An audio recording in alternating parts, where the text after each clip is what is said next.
Welcome back to another video. My name is Matt and I help people overcome retroactive jealousy. In this video, I'm going to be talking about 3 powerful mindfulness techniques that if you can master, it will help you in strides in overcoming retroactive jealousy. Remember, retroactive jealousy is a branch of general anxiety, and a very good way to conquer anxiety is through meditation, is through mindfulness, is through things like that. So I'm going to talk about 3 ways in which I started using in my own life that really helped me overcome retroactive jealousy. I talk a lot about the power of mindfulness and meditation, and when I started practicing it, it took a very short amount of time after I started practicing for me to overcome RJ.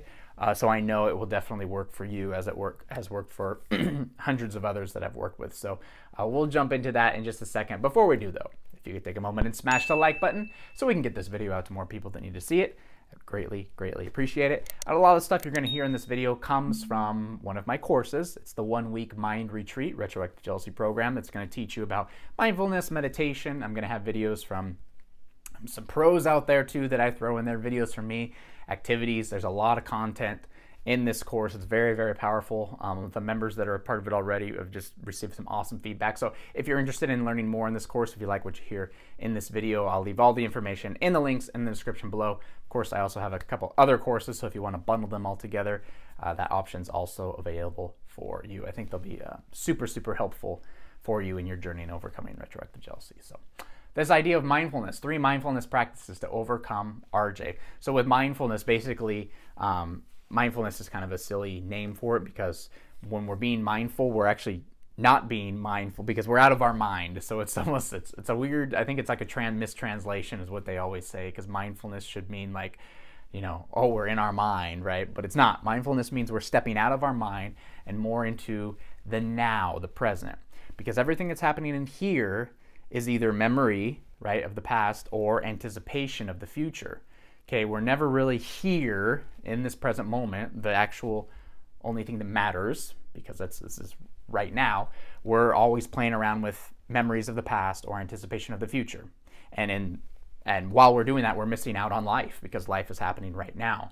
So these 3 things helped me stay here in the now to experience life and get out of my mind stuff I can't control, stuff that's so far ahead that I'll have no way of actually preparing for it or knowing what to do. Like when that time comes, like I'll be prepared, I'll know what to do. And in the past, there's nothing I can do about it, I can't change it. So let me find my peace here, and peace everywhere will follow. That's really what it comes down to.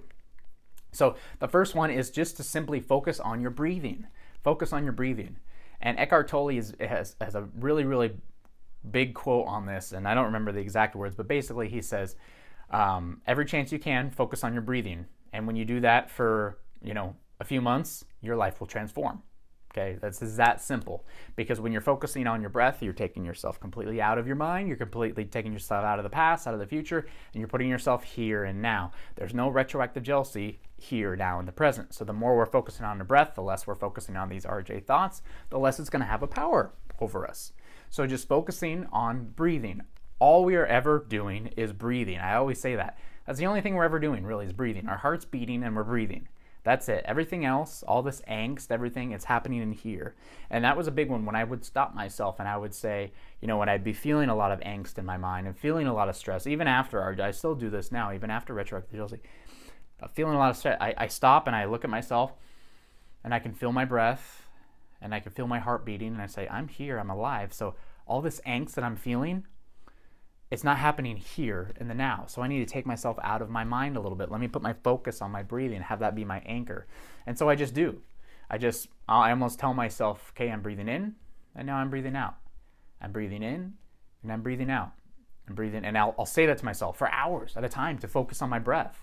And a lot of people get nervous and they say, well, if all you're saying to yourself is I'm focusing, all you're saying to yourself is I'm breathing in and breathing out, how are you interacting with others? It's hard to explain, but you don't need to think to interact with somebody. You don't need to think to hear somebody. You can constantly be following your breath and have a conversation with somebody. And actually the conversation will be more powerful than if you weren't, right? If you were worried about what they were saying, what you're going to say next.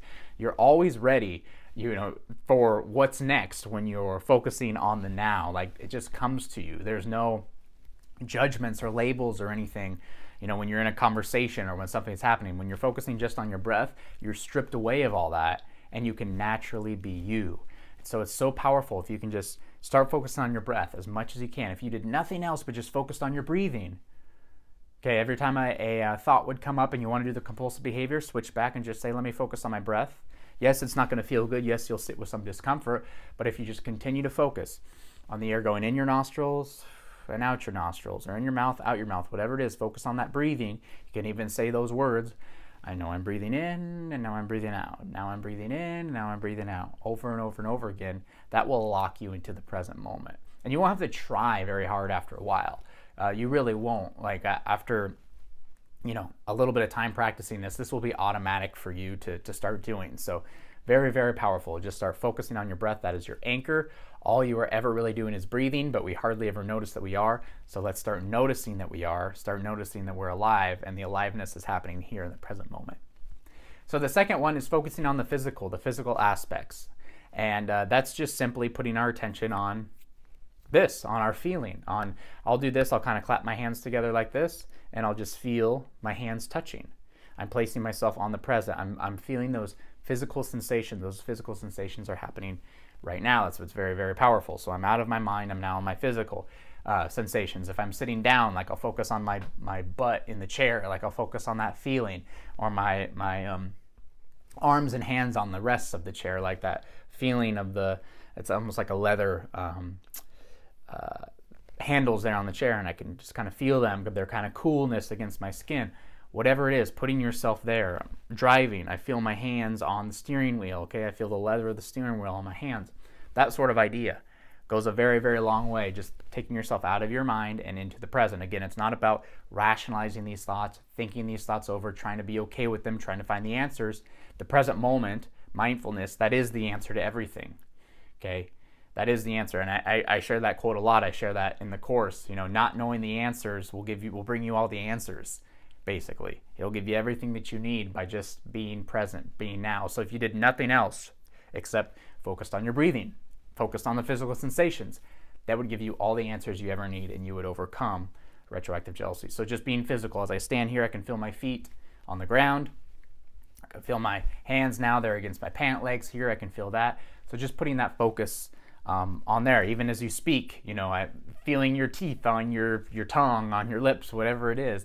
Shifting that focus and awareness to what's actually happening in the now is so powerful for overcoming RJ. Definitely worth for you to try. Now this third one has to do with gratitude, and focusing on gratitude as to where you are now in this moment. And that's very important because, again, when we're not here in this moment, it's because we've now shifted to our mind and we're focusing on things that we can't control. What we can control is here, is now in our life, and that's what we can enjoy. And so wherever you are, no matter where you are, if you're in your bedroom, if you're going for a walk, if you're at work, look around where you are and find things that you are grateful for and feel grateful for them. It can be absolutely anything, because I can guarantee you're very grateful for a lot of things that a lot of the time we don't even realize that we're grateful for. So I could sit right here and I could say, wow, I'm really grateful for this camera here. If I didn't have this camera, there'd be no way I could even talk to you. I don't ever say thank you to my camera or feel good that I was able to have the money to buy this camera to speak to everybody. So yes, right now in this moment, I'm really grateful for this camera. I also got this ring light. I'm actually very grateful for this because it lights up the room. If not, it'd be kind of dark and sometimes depressing, which I want to have everything be all nicely lit up and very positive, because that's the kind of content I want to put out, is positive content, because that's a big key in overcoming RJ, just being positive, upbeat, motivated, and that's part of the key in staying grateful and staying happy and shifting away from those thoughts that make us not feel good. So I'm very grateful for this. I got a beautiful view of a nice lake outside. Wow. I don't take enough notice to this nice view that I have of this beautiful lake. There's ducks, there's birds, there's all sorts of things out there. So like just in this moment, I can, take a moment and really look at these things and feel grateful for them.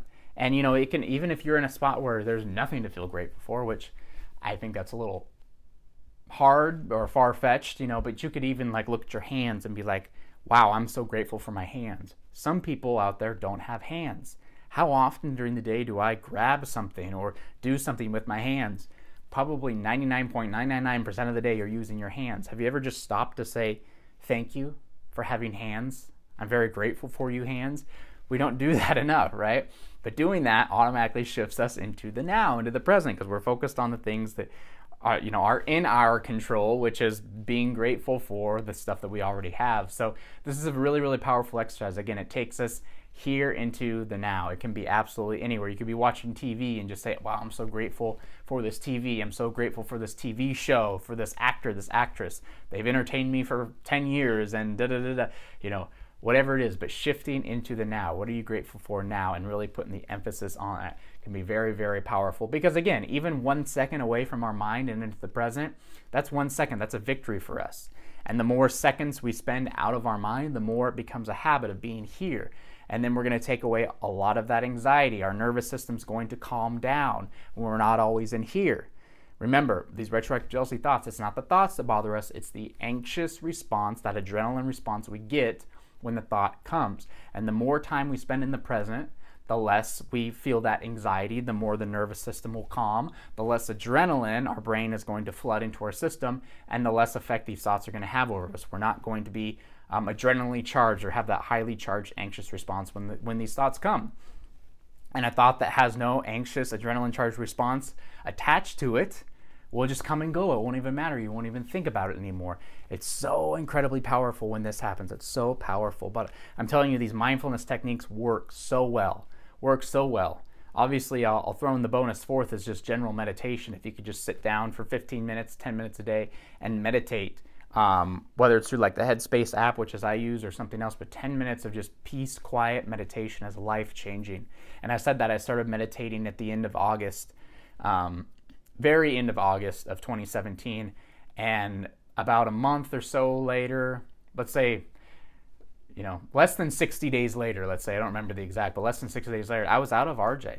I owe a huge thing to it by, one, not doing my compulsive behaviors, and two, meditation. Because in those two things, I calmed all the anxiety, I calmed my nervous system, and I had no longer had those anxious responses attached to the thoughts. So powerful, mindfulness. So use these 3 techniques as much as you can throughout your day, every day. Okay, I can promise you, if you put in this work, you will see the benefits of it. You will definitely see the benefits of it. Putting yourself back in the present, focusing on the breathing, focusing on the physical sensations, looking around you in this moment. What are you grateful for? Listing them, feeling that. There's so much power in there. If you enjoyed this video today, I'd appreciate it if you could take a quick moment and just smash the like button so we can get this video out to more people that need to see it. Also, subscribe to the channel if you have not already done so. You can click the notification bell so you are alerted every time I post a new video. And of course, if you enjoyed what you heard today, please check out the links in the description below for my 1-week mind retreat course, teach you even more about mindfulness in the present moment, meditation. I gotta give you a ton of content, and it's very, very, very powerful. So if you're not already a member of that course, please check it out in the links in the description below. With my other courses, they're also down there. So find which one fits best for you and go ahead and give it a try. I think you'll find a ton of value in that. So I'll let you go for now. Hope you have a wonderful, beautiful day. See you in the next video.